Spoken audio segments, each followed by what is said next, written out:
qué rico que nos acompañen una vez más en Hola Mamá. Queremos recordarles con este programa que el amor de madre es el combustible que siempre te permitirá hacer lo imposible.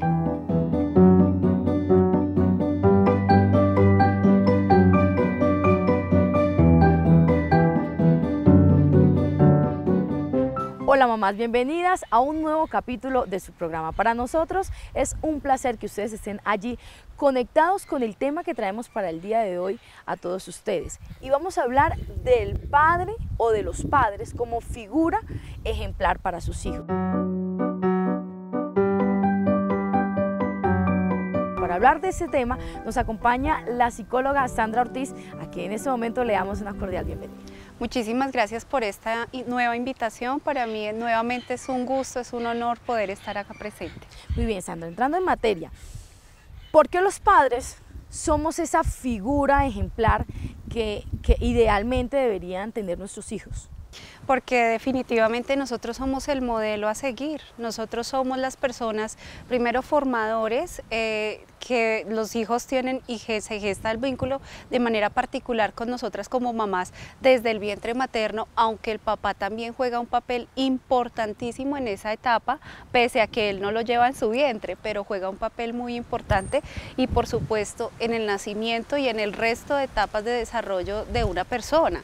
¿Qué tanto o qué tan cierto es que el género es el directo o es la directa figura ejemplar? Es decir, que si yo tengo un hijo varón, entonces su figura ejemplar es el padre, y si tengo una hija, entonces una mujercita, entonces su figura ejemplar es la madre. ¿Eso es cierto? ¿La figura de los dos padres no son igual de importantes? La figura de los dos padres son muy importantes. Lo que pasa es que obviamente la niña se identifica más con su género, que es el femenino, y el niño con su género, que es el masculino, pero los dos son igualmente importantes. No podemos desconocer que la presencia del papá es necesaria y la presencia de mamá es necesaria.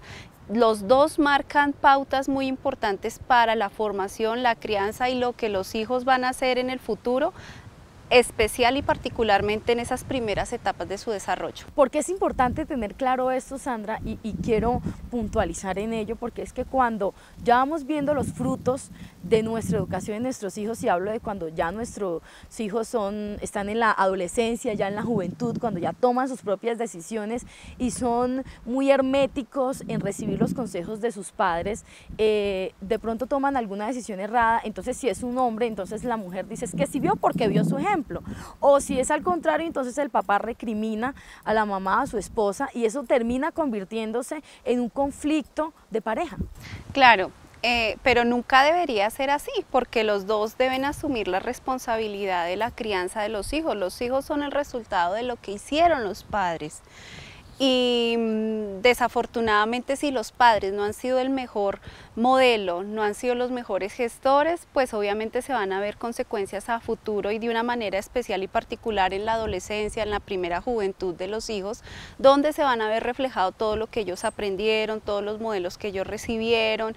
Entonces por eso se suelen ver ese tipo de reclamos, fue su culpa, pero no debería existir. Deberíamos tomar conciencia que la responsabilidad de la formación de los hijos es de los dos, ¿sí?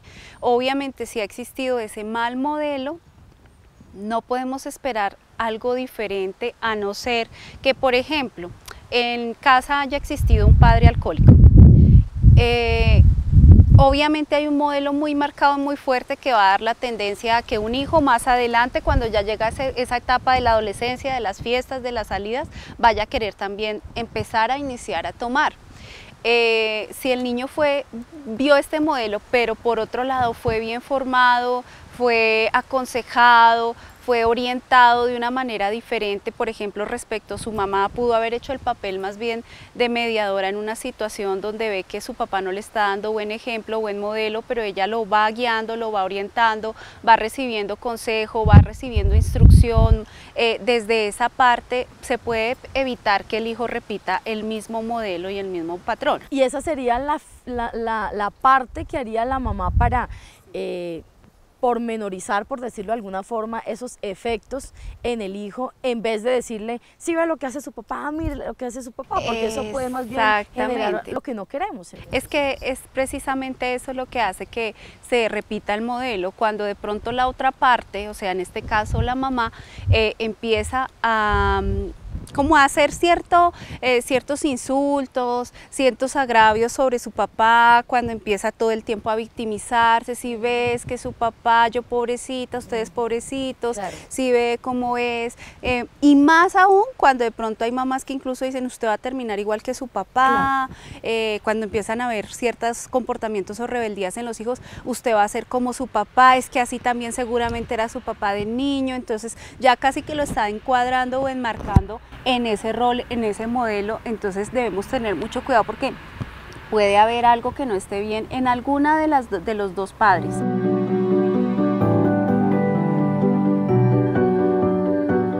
Usted lo mencionaba hace un momento, doctora, y decía, la mujer se identifica con la mamá, el hombre se identifica con el papá. Ese debería ser lo ideal, que los hijos se identifiquen con sus padres y que esos padres o ese comportamiento y hábitos de los padres sean el modelo a seguir. ¿En qué momento nuestra sociedad o nuestros hijos han perdido esa figura y entonces se identifican con artistas, con estrellas? ¿En qué momento pasa eso, doctora? ¿Y qué tanta responsabilidad tienen los padres en esa desviación? Yo pienso que es en la ausencia de los papás. Hoy estamos viendo que las familias están formadas de una manera muy diferente, constituidas de una manera muy diferente a unas décadas atrás, las familias de nuestros padres, de nuestros abuelos, muy diferente. Y la ausencia está viéndose muy marcada, ya sea porque los padres, alguno de los dos abandona el hogar o no necesariamente haber abandonado, haberse ido de casa, se vive un abandono interno en el hogar. Uno puede convivir con padre y madre, pero por sus compromisos, su trabajo, los niños perciben un abandono. Entonces desde allí, digamos que los roles ya no se identifican como se identificaban hace unos años atrás. Los niños empiezan viendo que la mamá tiene un rol muy también del rol que desempeñaba siempre el hombre, de producir, claro, de proveer, de trabajar, del sacrificio, de la levantada, de la madrugada, de salir, de correr, de llegar tarde. Entonces, pues digamos que ya hay muchas cosas que se han visto y de cierta manera en muchos hogares los roles invertidos. Entonces digamos que en esos casos a veces es un poco más complejo esa identificación en las ausencias de los padres, pero también en todo lo que estamos viendo hoy día, el mundo y el ambiente en el que nos movemos hoy en día está influyendo mucho para que la dinámica familiar cambie totalmente. Entonces, los niños al ser criados de una u otra manera, más por el colegio, por el jardín y hoy día más por la tecnología, el internet, todas las redes sociales, pues los niños empiezan a seguir más todo eso que ven. Sus superhéroes de pronto a veces dejan de ser sus padres, sí, para empezar a ser las figuras que ellos ven que son tan admiradas en ese mundo en el que viven, en ese mundo internauta. ¿Qué hacer, doctora, nosotros como padres? Pues primero para no sentirnos responsables de pronto de estas actitudes que toman nuestros hijos y qué hacer para evitarlo. Bueno, en primer lugar, tomar conciencia de que nosotros tenemos, al tener hijos, tenemos una primera responsabilidad y un rol, y esa responsabilidad directa es con el Señor. ¿Sí? Yo aquí, pues, hablo desde esta parte porque definitivamente, ¿a quién se le va a dar respuesta por lo que pase con nuestros hijos? A Dios. Él nos ha dado ese regalo, ese don maravilloso, ese don preciado, y desafortunadamente hoy hay padres que priorizan otras responsabilidades antes que a sus mismos hijos. Priorizan el trabajo, priorizan los amigos, priorizan las salidas. De hecho, hay muchos padres que hoy día solemos ver que aún quieren vivir una vida, ya no es un estado de casado, sino un estado de soltería. Hay muchos padres que quieren seguir teniendo sus salidas nocturnas, sus salidas con sus amigos, y no toman conciencia de que ya tienen un estado de casados o un estado de familia donde tienen que primero atender a su esposa, su esposo, sus hijos. Entonces, todo esto hace que obviamente se desvíe como la misión principal, la misión. Entonces es tomar conciencia de cuál es mi misión principal. ¿A qué le debo dedicar yo verdaderamente tiempo? ¿Qué es verdaderamente importante? Porque a veces hacemos prioridad sobre lo urgente. Ay, si es que es urgente mi trabajo, no puedo perderme esta reunión. Lo priorizamos sobre lo importante. Y aquí hay un dicho que he escuchado muy importante, y es que el diablo a uno lo pone a hacer 1000 cosas buenas para alejarlo de lo importante. Y en este caso son ese tipo de papás que están haciendo cosas buenas, de pronto trabajando, incluso en este medio en el que nos movemos nosotros, personas que incluso, digamos, se dedican a la evangelización, a la predicación, y muchas veces están haciendo cosas tan buenas como esas, pero no priorizan a veces sus hijos. Y hay hijos que manifiestan: no, es que yo no quiero, mi mamá se la pasa todo el día en la iglesia, y ahí es cuando descubrimos cuál es mi misión y por qué voy a responder. Y mi misión son, en primer lugar, mis hijos. Tengo que dar el lugar que se merecen y que les corresponde. Entonces, no podemos olvidarnos de eso tan importante, de eso que hace que precisamente ellos sientan que están ocupando el lugar que son importantes, que son atendidos, que verdaderamente vale la pena seguir un modelo. Porque hoy día, mira, hay muchos adolescentes y jóvenes que están con la idea de: yo no me quiero casar ni tener familia. Sí, así ¿sí? es. Y muchos de estos jóvenes son los jóvenes que ya han sido abandonados, los jóvenes que no tuvieron un buen modelo familiar, un buen modelo matrimonial, que no fueron atendidos tampoco por sus padres, que no tuvieron la crianza que, por ejemplo, yo me siento privilegiada porque yo tuve una muy bonita familia y una muy buena unión, y siempre lo vi así. Entonces es algo que de verdad, cuando uno ve, uno se da cuenta los valores, los principios, todas esas características y cualidades que de pronto son ausentes en aquellos niños que han tenido que crecer sin una de las dos figuras, o incluso solos. Doctora, me gustaría finalizar rápidamente con unos consejos prácticos para nuestros papitos y pues ya así poder irnos despidiendo. No, pues en primer lugar, busquen siempre la manera de acercar a sus hijos con amor al Señor, ir caminando de la mano de Dios, pedirle mucha iluminación al Espíritu Santo para que cada cosa que vayan haciendo con sus hijos sea iluminada por Él. La compañía, el tiempo no es solamente la calidad de tiempo que yo le pueda brindar a mi hijo, sino la calidad, y la cantidad es importantísima. Pasar el mayor tiempo posible con ellos, jugar con ellos, hacer muchas actividades, porque a veces el pasar con ellos no es solamente me voy a quedar acá sentado viendo televisión mientras que ellos están en sus juegos, no, yo tengo que participar con ellos en sus actividades. Entonces, eso, básicamente estar muy unidos a esos hijos. Doctora, muchísimas gracias por estos consejos y por acompañarnos en Hola Mamá. Muchísimas gracias por esta invitación, Dios los bendiga. A ustedes también tengan muy presente que lo importante de esto de que nosotros los padres somos figura ejemplar para nuestros hijos radica en dos palabras: tomar conciencia y tener una postura de que nosotros somos los responsables y nosotros somos el espejo de nuestros hijos, y lo que queramos de ellos pues debemos aplicarlo en nuestras vidas. Ustedes continúen con mucho más aquí en Hola Mamá.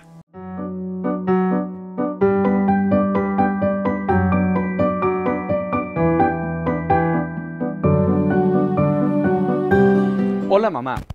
La actividad recomendada para hoy es traer a sus hijos a Déjame Ser a los talleres sobre valores familiares y personales que todos los sábados tenemos para niños de 3 a 17 años.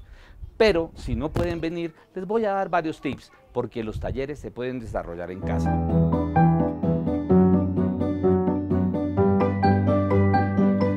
Ustedes saben que la mejor manera de enseñar es el ejemplo, y nosotros como educadores y como padres debemos dar un muy buen ejemplo, pero también debemos hacer partícipes a nuestros hijos y enseñarles estos valores que poco a poco se van a hacer parte de ellos, de su vida diaria, de su cotidianidad y sobre todo de su personalidad. Vamos a hacer lo siguiente: imaginen que llegamos un domingo en casa y los despertamos temprano para poder hacer un desayuno.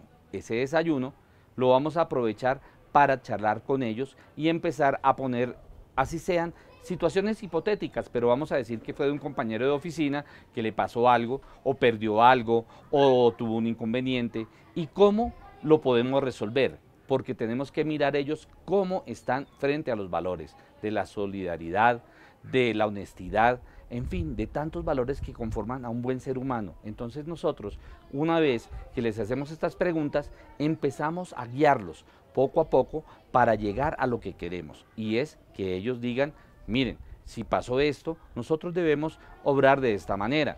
Ejemplo, si nosotros vamos en la calle y una anciana acaba de retirar su pensión de un cajero automático, se cae su bolso, la anciana no se da cuenta y nosotros sí.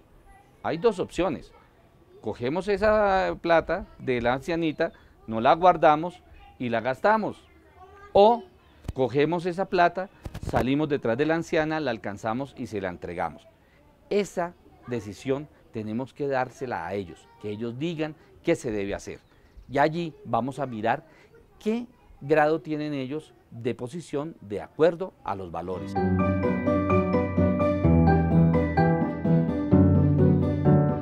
No está bien y no está mal. Lo que pasa es que los valores se miden exactamente como una escala de grados, ¿sí? Porque estos grados me van dando a mí la posibilidad de mejorar.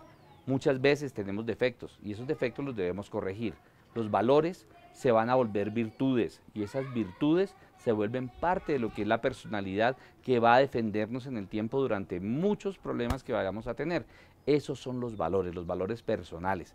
Obviamente hay valores familiares que son los pilares bajo los que ustedes hacen cada hogar.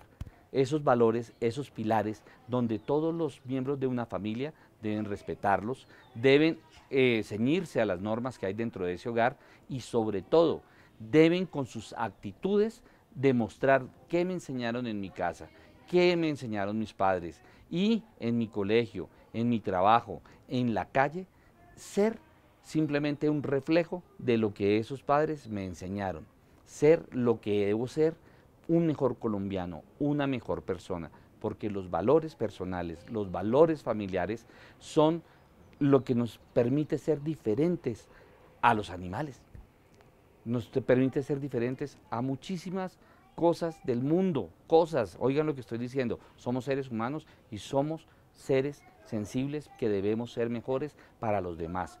Por último, recuerden que los valores nos permiten diferenciar la libertad nuestra y la libertad de los demás.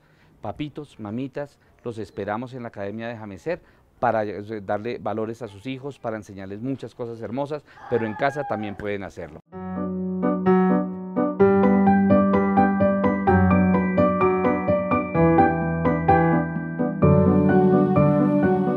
Mamás, para el día de hoy el consejo tiene que ver con el matrimonio satisfactorio.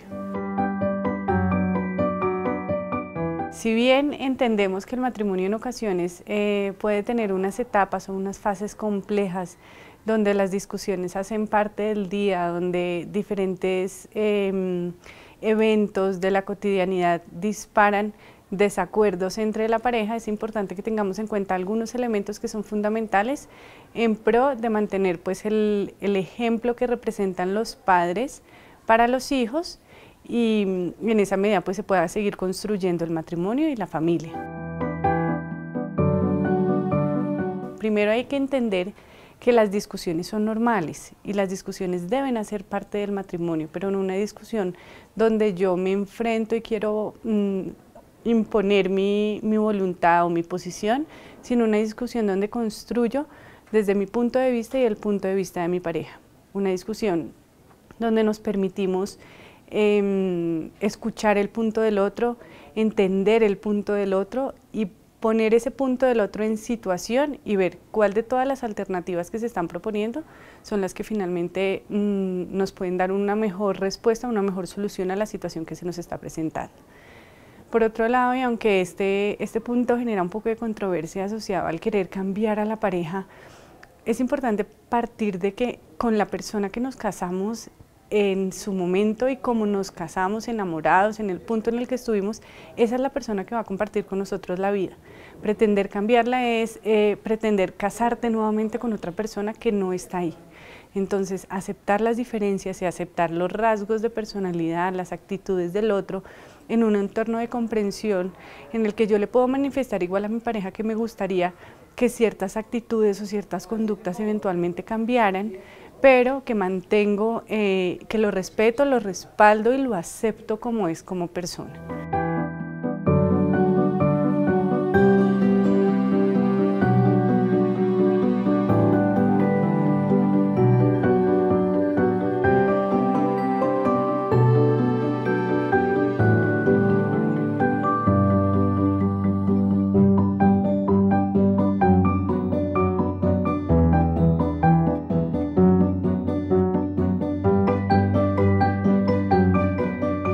En cuanto a los hijos, es importante que, si bien las discusiones se mantienen en algunas circunstancias, mantengamos estos encuentros y estos eventuales conflictos lejos de esa dinámica de los chicos, sobre todo cuando se sube el tono de voz, evitar hacerlo frente a ellos, porque eso está generando modelos de conducta y modelos de afrontamiento que los chicos eventualmente aprenderían y que no quisiéramos que fuera así.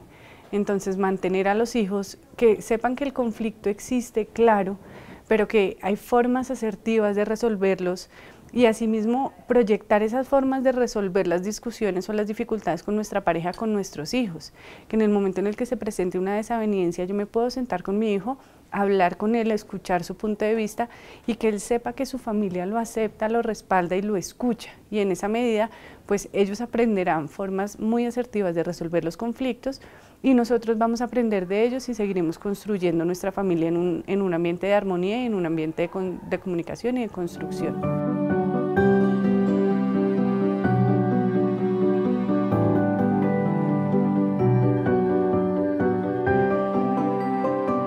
El matrimonio satisfactorio igual tiene un impacto importante en nuestra dinámica familiar y en nuestros hijos, en la medida en que hay un ambiente de armonía y de paz en el hogar. Entonces, si yo me siento satisfecha con mi relación de pareja, en todos los ámbitos, encuentro en mi pareja mi compañero, mi apoyo, mi amigo, mi respaldo, mi amante, mi todo, pues así mismo me voy a sentir yo como mujer y me voy a sentir yo como persona, y eso voy a proyectar a mis hijos.